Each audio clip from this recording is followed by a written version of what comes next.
Welcome back to Project 82, the SCP Remote Access Database. Which case file do you require?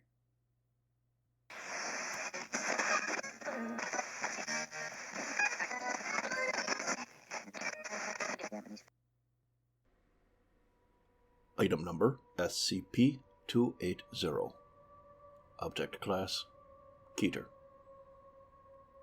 SCP-280 is to be kept contained in a 5x5 meter cell, and no equipment of any kind is to be left inside when staff are not present. Containment area is to be kept in total darkness at all times. Any items taken into the containment cell must be removed by staff at the end of testing, and any staff entering into containment must wear infrared goggles and be equipped with an infrared ID strobe and a strong flashlight. In the event of an SCP-280 attack, all staff are to power on their flashlights and illuminate the subject under attack. No aggressive action is to be taken against SCP-280, and staff are to keep 1 meter from SCP-280 at all times. Staff should continue to illuminate SCP-280 until it retreats to a sufficient distance to allow the recovery and extraction of the subject of the attack. SCP-280 is a black human-shaped mass with 2 large white eyes on the head and 2 hands with very long and thin fingers. No feet or legs are visible as the lower portion of the body appears to fade away several centimeters from the ground. SCP-280 appears to be wholly composed of matter that can gain or lose corporeal form. This matter is very black, with only the eyes showing any other color, and when changing to a non-corporeal form, looks very much like smoke. The eyes are non-functioning and appear only when SCP-280 is retreating, appearing to be used like eye spots on some insects. SCP-280 is very strong and has been observed pulling apart steel with its hands, showing no signs of stress. SCP-280 moves with a gliding motion, with its hands extended, described as a sleepwalker pose by observers. SCP-280 will move slowly towards any human beings and attempt to attack them. SCP-280 appears to sense human life. No limit has yet been found on this ability. SCP-280 will approach to within 14 centimeters of a subject and then use its hands to pull and tear at the subject, causing massive physical trauma. The attack can last between 1 and 5 minutes and will continue until the death of the subject, at which point SCP-280 will expose its eyes, lose corporeal form, and move to the next human. If no humans are present, SCP-280 will move and ball up against a wall or other structure until a human being is again present. SCP-280 will retreat slowly from light, exposing its eyes in the direction of the light or at any nearby humans. This has been described as extremely disconcerting by those who have been stared at. If the area that SCP-280 currently resides in becomes fully illuminated, or there is a very bright burst of light, SCP-280 will fade away and reappear in another area. This appears to be done purely as a defensive response to light, and will not be used to follow or attack prey. SCP-280 does not appear to eat, breathe, or sleep. It does not ingest any of the tissue removed during an attack, and simply drops it to tear a new piece. Due to its ability to become incorporeal at will, and its aggressive nature, no samples of SCP-280 have been collected. No, that's kept at a different facility, don't worry.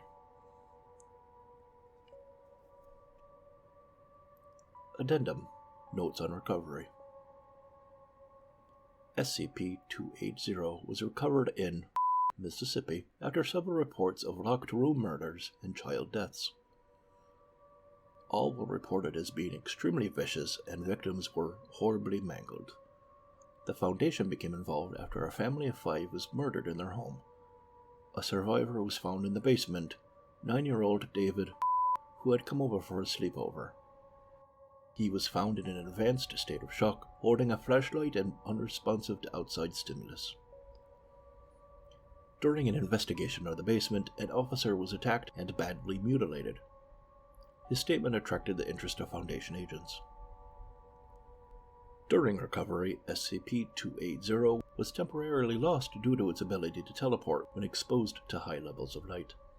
It was also observed that SCP-280 is frequently discounted as a shadow when seen in the dark, or dismissed as clothing, hair, or another object when accidentally touched in the dark.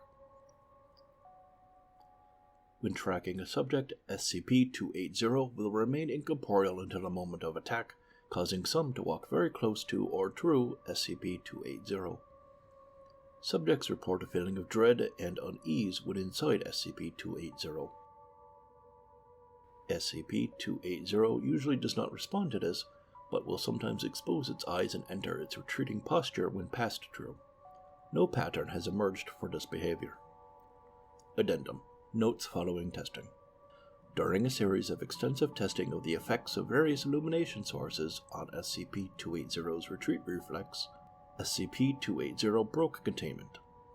SCP-280 was observed to repeatedly appear and dissipate throughout the illuminated site, progressing through the sublevels and eventually appearing in SCP-1591's containment chamber. Upon being exposed to SCP-1591, SCP-280 displayed its eyes but did not retreat. The entity paused and knelt for several minutes before the manifestation. SCP-280 reappeared in its cell several hours later without incident. Case file ends. Which case file do you require?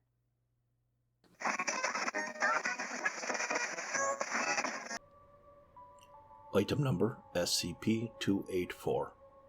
Object class Safe. SCP-284-1 and SCP-284-2 are to be kept under minimal security protocols, with occasional off-site trips when approved by level 4 or higher personnel. During these trips, they are to be accompanied by a minimum of one level 1 researcher and one level 1 field agent. Their quarters are a standard humanoid containment room with 2 beds. When offered separate containment quarters, they replied that privacy is moot. SCP-284-1 and SCP-284-2 are twins born in Illinois. Though they appear to be normal, they are dizygotic twins who share a single functional brain. SCP-284-1 is female, 1.72 meters tall, containing the left side of the brain.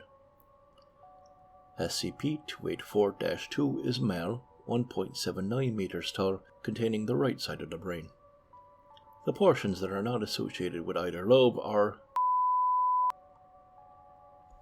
in both subjects, the size of the possessed lobe is approximately 50% larger than normal, presumably to allow for maintaining function of 2 bodies at once. It has been found that while the subjects have separate personalities, they share memories, skills, knowledge, physical sensation, and have shown limited levels of emotional synergy. Though there is no way to know for certain, they claim to have taught themselves how to block out sensory information from each other to varying degrees. Vision and hearing can be blocked out completely, while taste, smell, and touch can be weakened. Doing so is a choice of the one receiving the information, not the one experiencing it. With physical skills, it should be noted that while subjects have the knowledge of the proper technique, muscle tissue only develops to properly execute the skills efficiently and with significant endurance in the subject who physically learned the skill. While the subjects do not show any advantage in proficiency for skills associated with their respective lobes, it has been found that when separated by a significant distance, they each have delayed responses from the other subject's lobe. Also of note is that both subjects seem incapable of remaining awake more than 16 minutes after the other has fallen asleep, and both awaken at the same time whether are allowed to sleep until they wake up on their own or woken from their sleep separately. Addendum 284-1, Test Log 284-1.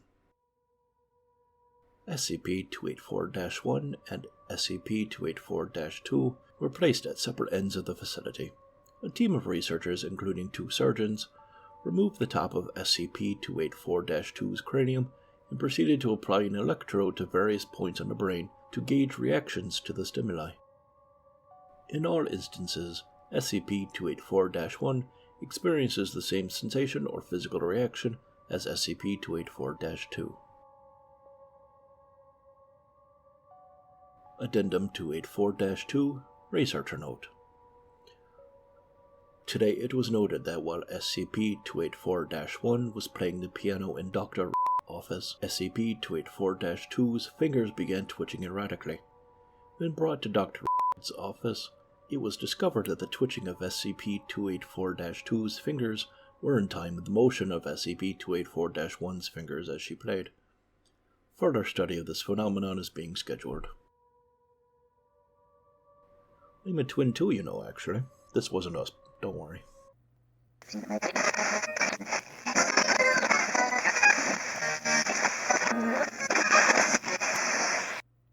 Thank you for your participation in Project 82.